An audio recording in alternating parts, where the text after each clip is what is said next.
నమస్తే, welcome to BRK news business stars. ఈ రోజు మనతో పాటు డిజీ లోన్స్ నుంచి మరో బిజినెస్ స్టార్ అయితే మన స్టూడియోలో ఉన్నారు. సో ఆయన పేరేంటి, ఆయన డిజీ లోన్స్ లో ఆయన చేసే రోల్ ఏంటి అనేది ఆయన మాటలోనే విందాం. హాయ్ సార్, నమస్తే. నమస్తే అండి. ఎలా ఉన్నారు? I'm fine. So me introduction. నా పేరు వెంకట్ సాయి.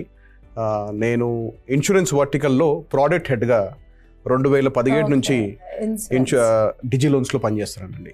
సో ఇన్సూరెన్స్ అనేది చాలా ఇంపార్టెంట్ వర్డ్ కూడా ఉంది, ఎందుకంటే చాలా మందికి దాని మీద చాలా డౌట్స్ ఉంటాయి. సో డిజీ లోన్స్ అనేది ఈ ఇన్సూరెన్స్ పాలసీస్ కూడా మనకి ప్రొవైడ్ చేస్తుంది. అవునండి. సో జనరల్ గా ఈ ఇన్సూరెన్స్ అనేది అసలు ఏంటి, అసలు చాలా మందికి వచ్చిన డౌట్ ఉంటుంది. చాలా వరకు తెలిసినా కూడా కొంతమందికి ఆ క్వశ్చన్ మార్క్ అయితే ఉండిపోతుంది. అండ్ అది మన లైఫ్ లో ఎంత ఇంపార్టెంట్ అసలు? First of all let me come to your first question. డిజీ లోన్స్ ఇన్సూరెన్స్ అన్ని రకాల ప్రోడక్ట్స్ని మా దేశంలో ఉన్న ప్రతి బ్రాంచ్లోనూ ఇన్సూరెన్స్ సేవలను మా కస్టమర్స్కి అందిస్తున్నామండి. కమింగ్ టు ఇన్సూరెన్స్ అంత అవసరమా, ఇన్సూరెన్స్ గురించి అన్నారు. సో ఇది మీరు అడిగిన దానికి సూటిగా మీకు నేను జవాబు చెప్పకుండా డైరెక్ట్గా మన ప్రేక్షకులను కూడా ఇందులో ఇన్వాల్వ్ చేద్దాం, so that everybody knows about it. BRK news ఛానల్ని వాచ్ చేస్తున్న ప్రేక్షకులందరికీ ఒక చిన్న విజ్ఞప్తి అండి. నేను సూటిగా మిమ్మల్ని అడుగుతా ఉన్నాను. ఒక అందమైన కుటుంబం, సంతోషంగా నివసిస్తున్న ఒక చిన్న కుటుంబం, సడన్గా ఆ కుటుంబం యజమానికి అనారోగ్య పాలై హాస్పిటల్ పాలైనాడు. హాస్పిటల్ ఖర్చుల కోసం ఆ కుటుంబం ఆస్తులు అమ్ముకోవాలా, లేక వాళ్ళ బంధువుల దగ్గర చేయి చాపాలా? ఒకవేళ జరగరానిదే జరిగితే ఆ కుటుంబం పరిస్థితి ఏంటి? ఆ కుటుంబాన్ని ఆర్థికంగా ఆదుకునేది ఎవరు? ఒక కుటుంబ యజమానిగా ఆలోచించి చెప్పండి, ఇన్సూరెన్స్ అవసరమా, అనవసరమా?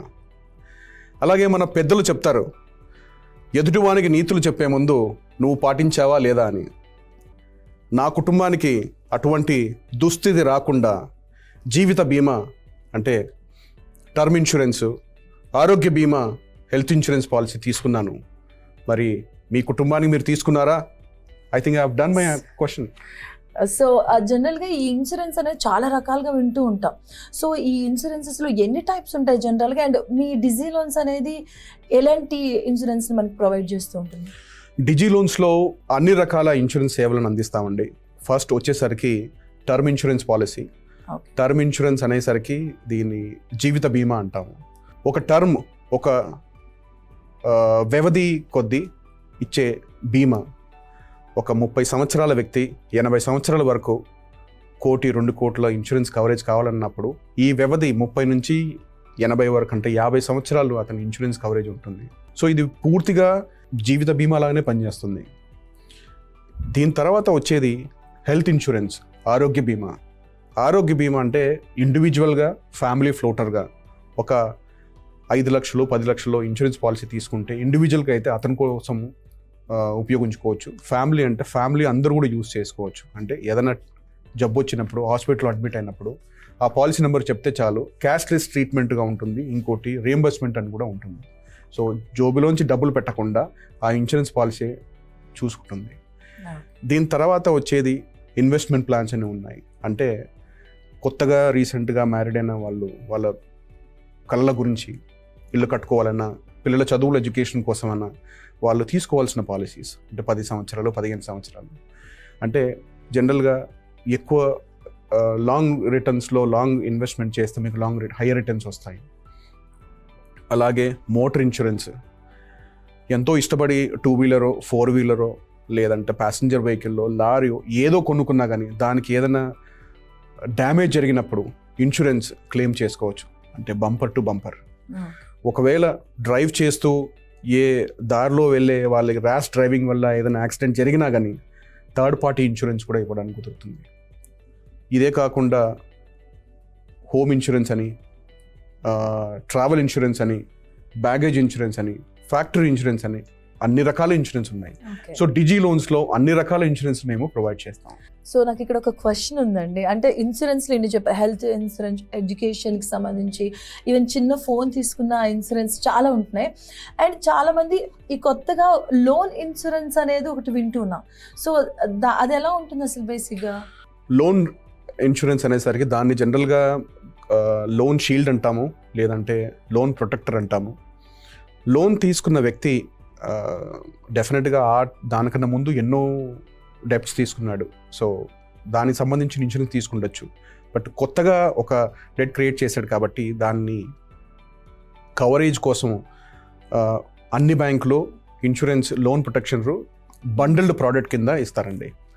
ఒకవేళ తీసుకున్న లోను కడుతున్న వ్యవధిలో ఏదైనా దుర్ఘటన జరిగినప్పుడు ఈ 10 లక్షలు 20 లక్షలు 30 లక్షలు తీసుకున్న లోను ఆ ఫ్యామిలీ పైన భారం కాకుండా ఎంతైతే అవుట్ స్టాండింగ్ అమౌంట్ ఉందో అవుట్ స్టాండింగ్ అమౌంట్ ఆ బ్యాంకు పే చేసేస్తుంది. సో దానివల్ల ఆ ఫ్యామిలీకి ఎటువంటి బర్డన్ అంటూ ఉండకూడదు. కాబట్టి లోన్ ప్రొటెక్షనే కానీ లోన్ షీల్డే కానీ తీసుకోవడం చాలా మంచిది. సో లోన్ తీసుకునే ప్రతి కస్టమరు తప్పకుండా తీసుకోండి. ఆల్రెడీ నా దగ్గర ఇన్సూరెన్స్ ఉంది, ఆల్రెడీ నా దగ్గర చాలా ఇన్సూరెన్స్ ఉన్నాయి, అవసరం అని అనుకోకండి. ఏ ఇన్సూరెన్స్ పాలసీ తీసుకున్నా దానికి సంబంధించి ఉంటుంది. కాబట్టి లోన్ ప్రొటెక్షన్ మీరు లోన్ తీసుకుంటే కంపల్సరీ లోన్ ప్రొటెక్షన్ అనేది కంపల్సరీ తీసుకోండి. సో వెంకట్ గారు, మీ మాటలు అర్థమవుతుందంటే ఇన్సూరెన్స్ అనేది చాలా చాలా వెరీ వెరీ ఇంపార్టెంట్ ప్రతి ఒక్కరి లైఫ్లో కూడా. అండ్ దీనికి జనరల్గా ఇన్సూరెన్స్ ఇచ్చేటప్పుడు ఎలాంటి కండిషన్స్ ఉంటాయి? జనరల్గా కండిషన్స్ క్రైటీరియాస్ అనేది ప్రతి ఒక్క ప్రోడక్ట్కి ఉంటాయండి. ఇన్సూరెన్స్లో కూడా కొన్ని నియమాలు నిబంధనలు ఉన్నాయి. అంటే చిన్నపిల్లలకి ఇన్సూరెన్స్ అంటే జీవిత బీమా అంటూ ఇవ్వలేము. హౌస్ వైఫ్ తనకు తాను జీవిత బీమా అంటూ తీసుకోలేదు. అలాగే ఏజ్ 60 సంవత్సరాలు దాటిన వ్యక్తికి జీవిత బీమా అంటూ ఇన్సూరెన్స్ ఇవ్వలేము.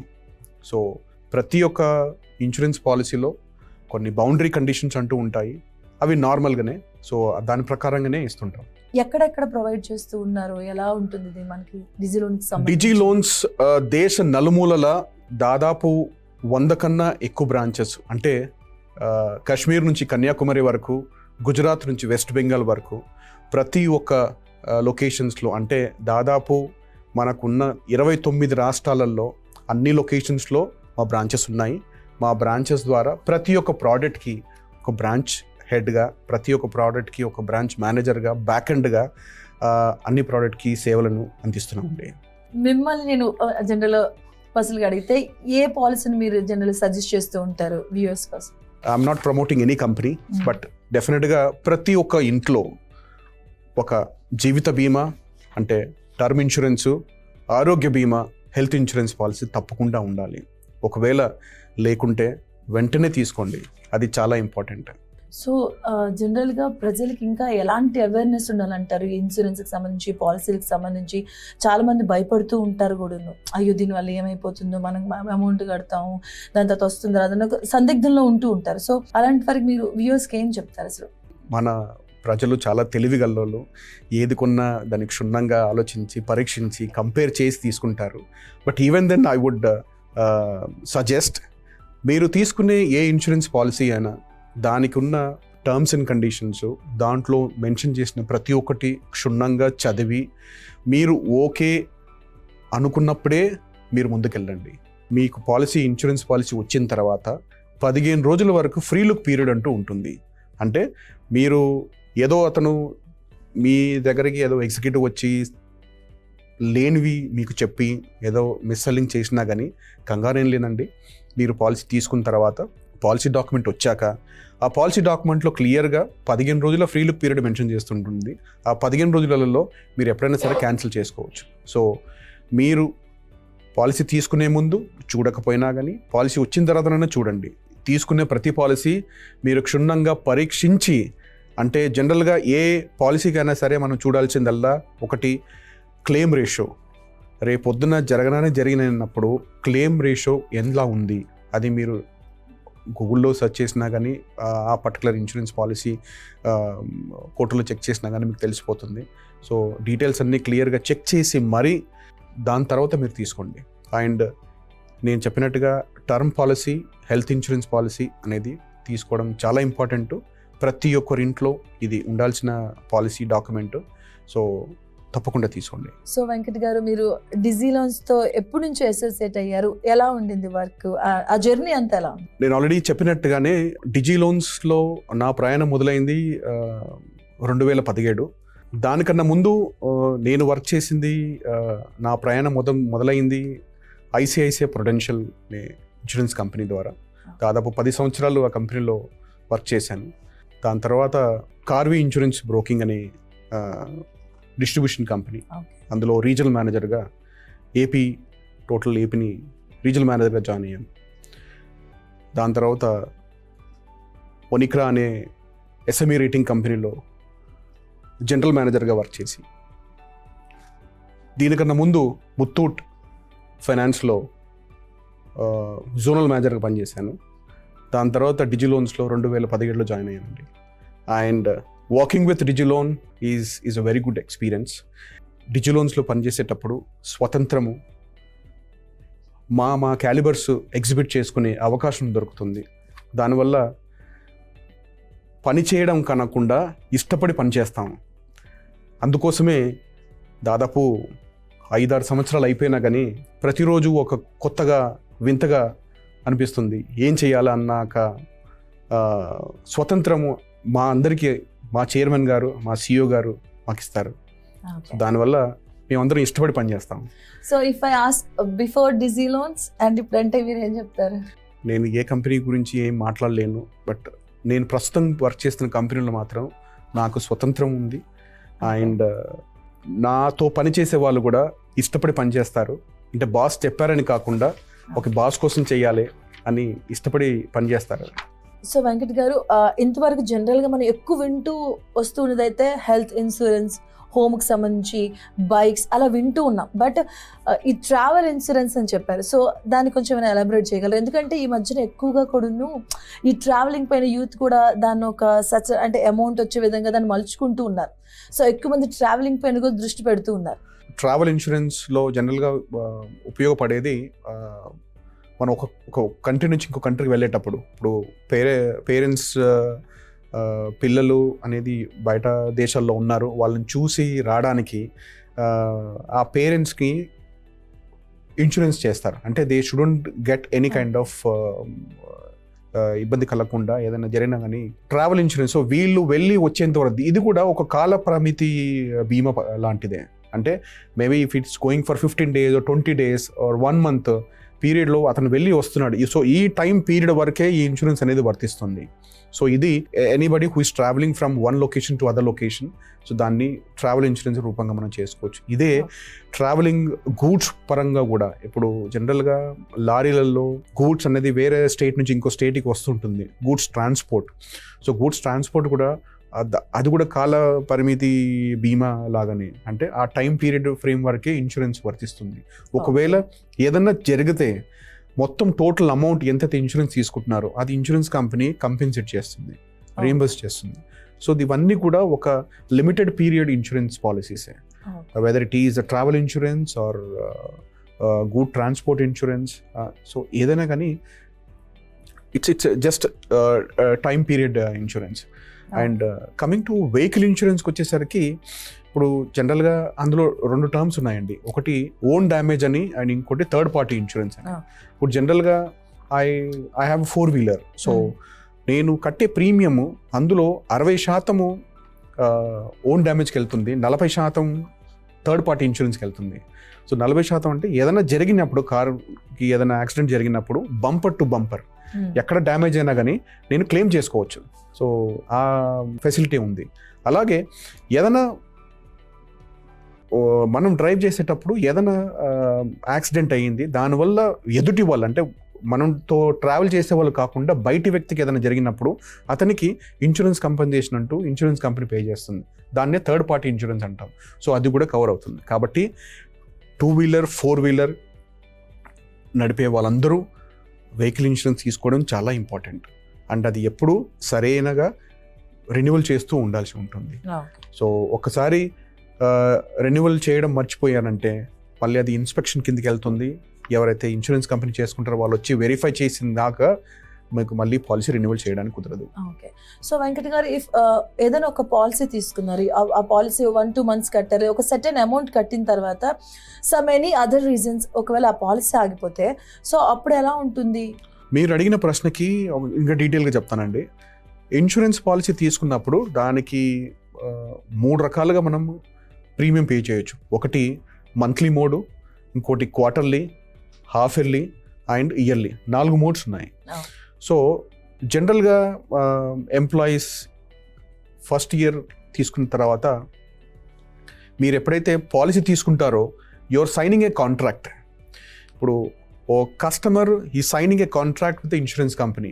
అంటే నేను ఒక టర్మ్ పాలసీ తీసుకున్నది అనుకుందాం, 30 సంవత్సరాల వ్యక్తి టర్మ్ పాలసీ తీసుకున్నాడు, ₹1,00,00,000, 50 సంవత్సరాలు నేను కట్టుతానని అంటాడు. సో ఈ signing A contract that I will pay premium for 50 years. అంటే ఈ రోజు నేను 30 years ఉన్నాను, 80 సంవత్సరాలు వచ్చేంత వరకు నేను కట్టుకుంటూ వస్తాను, నాకు మధ్యలో ఏదైనా జరిగితే మీరు నాకు ₹1,00,00,000 ఇన్సూరెన్స్ క్లెయిమ్ పే చేయాల్సి ఉంటుంది. So this is a contract from customer. So insurance company కూడా కాంట్రాక్ట్ సైన్ చేస్తుంది.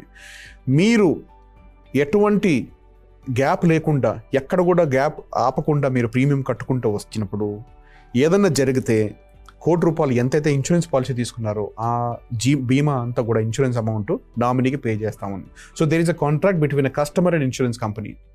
సో ఇక్కడ ఎవరైతే బ్రేక్ చేస్తారో ఆ కాంట్రాక్ట్ అనేది నల్ వ్యాలిడ్ అయిపోతుంది. సో ఎప్పుడైతే కస్టమరు కాంట్రాక్ట్ బ్రేక్ చేస్తున్నాడు అంటే ప్రీమియం పే చేయడం ఆపేస్తాడో that contract will not work, null void. So ఇప్పుడు మీకు ఐడియా వచ్చింది అనుకుంటా, కస్టమరు పే చేయకపోతే ఏళ్ళని. So first of all contract null valid అయిపోతుంది. ఒకవేళ కస్టమరు 2-3 సంవత్సరాలు కట్టిన తర్వాత అతను కట్టలేని పరిస్థితిలో ఉన్నప్పుడు అలాంటి కస్టమర్స్కి సరెండర్ వాల్యూ అంటూ ఒక ఆప్షన్ ఉంటుంది. అంటే నేను ఈ పాలసీ కంటిన్యూ చేయలేను, నేను సరెండర్ చేస్తాను, నేను కట్టిన డబ్బు నాకు ఎంతవరకు అర్హున్నో నాకు ఆ డబ్బు ఇవ్వండి. ఎందుకంటే మీరు పాలసీ పే తీసుకున్నప్పుడు మీకు ఇన్వెస్ట్మెంట్ ఇంత ఇస్తామని చెప్పినప్పుడు మీరు కట్టిన డబ్బులు వేరే ఇన్వెస్ట్మెంట్ మోడ్లో ఆ పీరియడ్ తగ్గున ఇన్వెస్ట్ చేయబడింది. సో మీరు క్యాన్సిల్ చేసుకున్నప్పుడు మేము క్యాన్సిల్ చేసుకోలేము కదా అప్పుడు ఇన్సూరెన్స్లో. కాబట్టి మీరు ఎప్పుడైతే కస్టమర్ సరెండర్ చేస్తాడో దాంట్లో 35%, 40% బేస్డ్ ఆన్ సరెండర్ వాల్యూ ప్రకారంగా ఇస్తారు. ఓకే సార్, ఇంకొకటి, ఇంతకుముందు మనం లోన్ ఇన్సూరెన్స్ గురించి మాట్లాడాము. సో ఇప్పుడు ఒక పర్సన్ హోమ్ గురించి లోన్ తీసుకొని దానిపైన ఇన్సూరెన్స్ తీసుకున్నారు. సో రీజన్స్ వల్ల ఎక్కడ కూడా ఎక్స్పైర్ అయిపోవడం కానీ ఏదైనా, అంటే బిఫోర్ ఇదంతా ఓకే ముందు జరిగితే అప్పుడు ఎలా ఉంటుంది సిచ్యువేషన్స్? ఇప్పుడు హోమ్ ఇన్సూరెన్స్ అనేసరికి హోమ్ ఇన్సూరెన్స్లో ఇన్సూరెన్స్ ఇచ్చేది ఆ వ్యక్తికి ఇవ్వమండి. హోమ్ ఇన్సూరెన్స్ అనేసరికి ఏదైతే లోన్ తీసుకొని ఇల్లు కట్టాడో, అసెట్ క్రియేట్ చేశాడో ఆ ఇంటి మీద ఆ ఇంటికి ఇన్సూరెన్స్ ఇస్తాం. సో ఏదన్నా భూకంపమే కానీ ఫ్లడ్స్ వల్ల కానీ ఏదన్నా దుర్ఘటన జరిగినప్పుడు కట్టుకున్న ఇల్లు కూలిపోతే ఏదన్నా జరిగితే అలాంటి పరిస్థితుల్లో ఆ లోన్ ఇన్సూరెన్స్ నుంచి క్లెయిమ్ వస్తుంది. సో అక్కడ హోమ్ లోన్ తీసుకున్న కస్టమర్కి 2 టైప్స్ ఇన్సూరెన్స్ తీసుకోవాల్సి ఉంటుంది. ఒకటి హోమ్ ఇన్సూరెన్స్, ఆయన పేరు పైన కూడా ఇన్సూరెన్స్. సో ఇవి 2 బ్యాంకులు అందజేస్తాయి. సో హోమ్ లోన్ తీసుకున్న ప్రతి కస్టమరు తప్పకుండా ఈ 2 ఇన్సూరెన్స్ పాలసీస్ తీసుకోండి. దీనివల్ల చాలా ఉపయోగాలు ఉంటాయి. సో ఎప్పుడైతే లోన్ తీసుకుంటున్నారో ఆ టైంలోనే ఈ డిసిషన్ తీసుకోండి. లేదు నాకు లోన్ వచ్చింది దాని తర్వాత తీసుకుంటానని మాత్రం అనుకోకండి ప్లీజ్.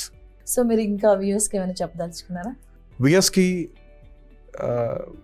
చెప్పాలని ఉంది, but I think hope you can understand. Insurance అనేసరికి ఎమోషనల్ బాండేజ్ ఉంటుంది. వ్యూయర్స్కి నేను చాలా చెప్పాలనుకున్నాను, ఈ ఛానల్ ద్వారా అవకాశం వచ్చినందుకు ఐఎమ్ వెరీ హ్యాపీ. ప్రేక్షకులారా, మన కుటుంబాన్ని మనం నిజంగా ప్రేమిస్తున్నట్టయితే మనం ఉన్నప్పుడు కాదు, మనం లేనప్పుడు కూడా మన కుటుంబం ఆర్థిక ఇబ్బందులకు లోను కాకుండా చూసుకోవాలి. ఉద్యోగరీత్యా మనం పక్క ఊరికి వెళ్తున్నామంటే ఇంట్లో 1000-2000 ఇచ్చి వెళ్తాం. ఎందుకు?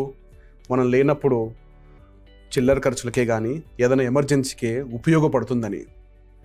కానీ అదే తిరిగి రాని లోకానికి వెళ్తున్నాం అన్నప్పుడు ఇంట్లో ఎంత ఇచ్చి వెళ్ళాలి అండ్ మన కుటుంబాన్ని ఎవరు చూస్తారు? ఈ ఒక్క ప్రశ్న మీరు ఒక్కసారి ఆలోచించండి. Thank you. సో వెంకట్ గారు, thank you so much. Me busy టైంలో మా స్టూడియో వరకు వచ్చి మీ దగ్గర ఉన్నటువంటి ఇన్ఫర్మేషన్ వ్యూయర్స్తో పాటు పంచుకున్నందుకు thank you so much. Thank you very much అండి. Thank you very much.